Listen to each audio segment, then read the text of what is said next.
வணக்கம். கலாம் ஆண்டு 6 மாதம் 2 நாள் 17 ஞாயிற்றுக்கிழமை நவம்பர் 30, 2025.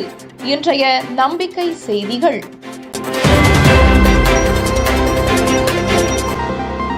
சிவகங்கை காரைக்குடியில் ஒரு நாளில் 5 இடங்களுக்கு விசிட்.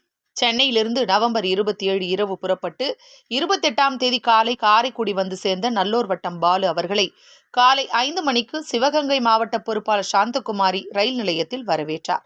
நல்லூர் வட்டம் பாலு காலை சாந்தகுமாரி அவர்கள் இல்லத்தில் தயாராகி பிறகு இருவரும் காரைக்குடி கல்வெட்டு மேட்டில் உள்ள 150 குடும்பங்கள் வசிக்கும் நரிக்குறவர்கள் காலனிக்கு சென்றனர். அங்கு அந்த மக்களின் நல்வாழ்வுக்காக தம்மை அர்ப்பணித்துக் கொண்டு வாழ்ந்து வரும் ராஜு அவர்கள் இல்லத்திற்கு சென்றனர். அப்போது அக்காலனியில் வாழும் மக்களில் சிலரும் அங்கு வந்து சேர்ந்தனர். அப்போது அம்மக்களுக்காக செயல்பட்டு வரும் ராஜு அவர்கள் புதிதாக தங்களது 73 குடும்பங்களுக்கு பட்டா கிடைத்ததற்கு நல்லூர் வட்டம் பழங்குடியின மக்கள் துறை பொறுப்பாளர் ரவி, சிவகங்கை மாவட்ட பொறுப்பாளர் சாந்தகுமாரி, தமிழ்நாடு பழங்குடியின மக்கள் துறை இயக்குனர் திரு அண்ணாதுரை, தாசில்தார் திரு ஆனந்ததாசன் ஆகியோருக்கு உளமாற நன்றி தெரிவித்தார். அந்த 150 குடும்பங்களில் ஒரே ஒரு இளம்பெண் திருமணம் ஆனவர் மற்றும் 10ஆம் வகுப்பு வரை படித்துள்ளார். மற்ற யாருக்கும் படிப்பு கிடையாது.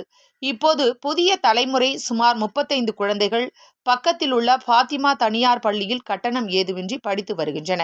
ஒரு சமூகமாக அவர்களிடையே ஒற்றுமை, கட்டுப்பாடு மிகவும் வலுவானதாகவே இருக்கிறது. எங்களுக்கு மற்றவர்களைப் போல பெரிய ஆசைகள் ஏதும் கிடையாது. பெரிய வசதிகள் தேவையில்லை. அன்றாட உணவு, அடிப்படை வாழ்க்கைக்கு தேவையான அளவு வருவாய் கிடைத்தாலே போதும். அதற்காக நாங்கள் எங்கள் பாரம்பரிய தொழிலான மணி மாலை கட்டுதலை பிரதானமாக தொழிலாக செய்து வருகிறோம். நாங்கள் இந்த அரசாங்கத்திடம் எதிர்பார்ப்பது ஒன்று, நாங்கள் அனைவரும் இத்தொழிலை சேர்ந்து செய்ய இங்கேயே ஒரு பொது கட்டிடம் தேவை. இரண்டாவது, நாங்கள் உழைத்து தயாரிக்கும் இந்த மணியை மொத்தமாக கொள்முதல் செய்து அதற்குரிய பணம் கிடைத்தால் போதும் என்று கூறினார். எங்களுக்கு தெரிந்த தொழில் இது. அதில் உழைக்க தயாராக இருக்கிறோம்.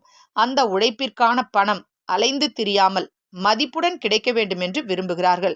மேற்கொண்டு படித்தால், வசதி வாய்ப்புகள் அதிகரித்தால் சமூக கட்டுப்பாடு சிதறிவிடும் என்பதில் தெளிவாக இருப்பதால் அடுத்த கட்ட முன்னேற்றத்திற்கு அவர்கள் தயாராகவே இல்லை.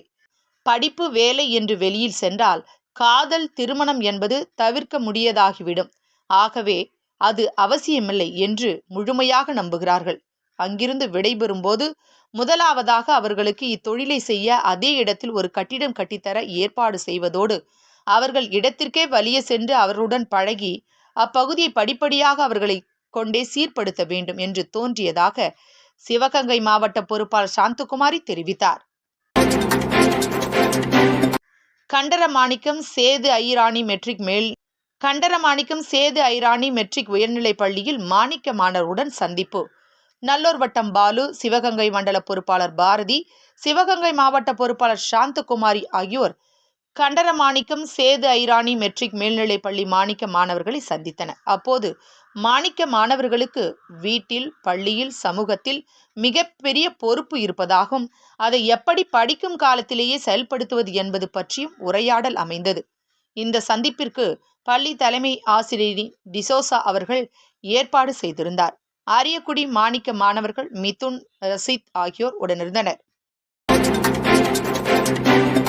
நரிக்குறவர்கள் காலனி சந்திப்பிற்கு பிறகு கல்வி கோயிலாக உருவாகி கொண்டிருக்கும் அரியக்குடி அரசு மேல்நிலைப் பள்ளிக்கு சென்றோம். அங்கு தலைமை ஆசிரியர் பிரிட்டோ, இலட்சிய ஆசிரியர்கள் சிவகாமி மற்றும் சொர்ணலதா ஆகியோருடனான சந்திப்பில் தலைமை ஆசிரியர் பள்ளி மாணவர்கள், பள்ளி கட்டமைப்பு ஆகியவற்றின் வளர்ச்சி, முன்னேற்றம் விவரித்தார். அப்பள்ளி மாணிக்க மாணவர்கள் விஷ்ணு குழுவினர் 12 பேர் உருவாக்கி வரும் விகோ SA-T1 சேட்டிலைட் இறுதி கட்டத்தை அடைந்திருப்பதாகவும் அதை விண்ணில் செலுத்த தயாராகி வருவதாகவும் மாணிக்க மாணவர் மனோஜ் விளக்கினார்.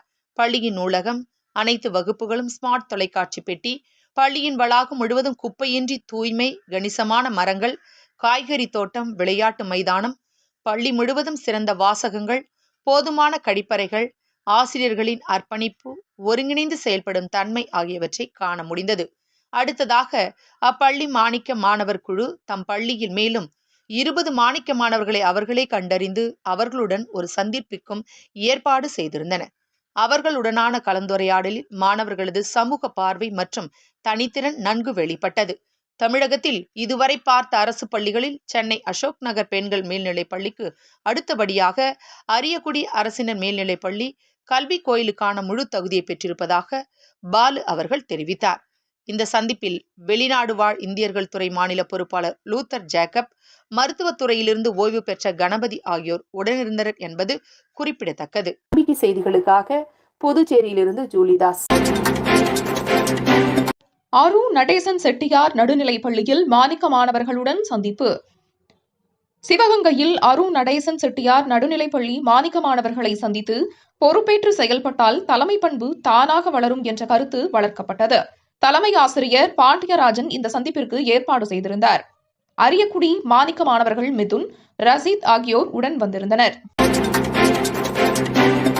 சேலத்தில் 10 ரூபாய் சாப்பாட்டு கடை. சேலம் சந்தப்பேட்டை லாரி தொழிலாளர்கள் அதிகம் உள்ள பகுதியில் விஜயலட்சுமி, தங்கதுரை தம்பதியினர் 10 ரூபாய் சாப்பாடு கடையை நடத்தி வருகின்றனர். அவர்களை நல்லூர் வட்டம் சேலம் மண்டல பொறுப்பாளர் பாக்கியலட்சுமி அவர்கள் நேரில் சென்று பாராட்டு தெரிவித்தார். அப்பகுதி மக்கள் இந்த 10 ரூபாய் சாப்பாட்டு கடை தங்களுக்கு மிகுந்த வரப்பிரசாதம் என்று கருதுவதாக பாக்கியலட்சுமி மேலும் தெரிவித்தார். செய்திகளுக்காக சேலத்திலிருந்து சி. ஹரிஸ்வேதா. தேனி மாவட்டம் மனிதநேய காப்பக குழந்தைகளுடன் கன்னியாகுமரி விவேகானந்தர் பாறைக்கு பார்வையிட சென்றபோது 11:11 மணிக்கு உலக அமைதிக்காக 1 நிமிட அமைதியை மாணவர்களுடன் தாமும் கடைபிடித்ததாக தேனி மாவட்ட பொறுப்பாளர் சர்ச்சில் துரை தெரிவித்தார். திருச்சியில் தாமே மாற்றுத்திறனாளியாக இருப்பினும் எண்ணற்ற மாற்றுத்திறனாளிகளுக்காக தொடர்ந்து பணியாற்றி வரும் மாரிக்கண்ணன் அவர்களை சந்தித்து அனுபவங்களை பகிர்ந்து கொண்டதாக திருச்சி மாவட்ட பொறுப்பாளர் பேராசிரியர் அசோக் தெரிவித்தார். சிவகங்கை அரசினர் நடுநிலைப் பள்ளியில் பாலு மற்றும் சாந்தகுமாரி அவர்கள் மாணிக்க மாணவர்களை சந்தித்து உரையாடினர். அதற்கு முன்னதாக தலைமை ஆசிரியர் விருப்பத்திற்கிணங்க மரக்கன்று நடப்பட்டது குறிப்பிடத்தக்கது. முதலுதவித்துறை மாநில பொறுப்பாளர் டாக்டர் ரேவதி திருவண்ணாமலை மாவட்டம் வெள்ளலூர் கிராமத்தில் நல்லூர் வட்டத்தின் முதலுதவித்துறை மாநில பொறுப்பாளர் அக்குபஞ்சர் டாக்டர் ரேவதி நவம்பர் 29 இன்று திருவண்ணாமலை மாவட்டம் வெள்ளலூர் கிராமத்தில் ஒருங்கிணைக்கப்பட்டிருந்த மக்களிடையே அக்குபஞ்சர் மூலம் முதலுதவி, வலி நிவாரண விழிப்புணர்வு பயிற்சி மற்றும் சிகிச்சையினையும் அளித்தார் என்று வேலூர் மண்டல பொறுப்பாளர் சிவகுமார் தெரிவித்தார்.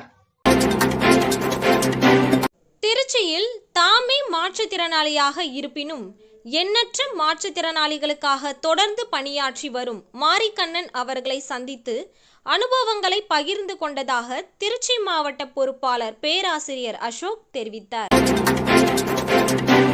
சிவகங்கை அரசினர் நடுநிலைப் பள்ளியில் பாலு மற்றும் சாந்தகுமாரி அவர்கள் மாணிக்க மாணவர்களை சந்தித்து உரையாடினர்.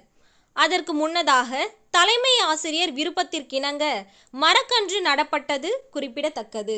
நம்பிக்கை செய்திகளுக்காக சத்தியமங்கலத்திலிருந்து டால்ஃபி லிசார். இத்துடன் இன்றைய நம்பிக்கை செய்திகள் நிறைவடைந்தன.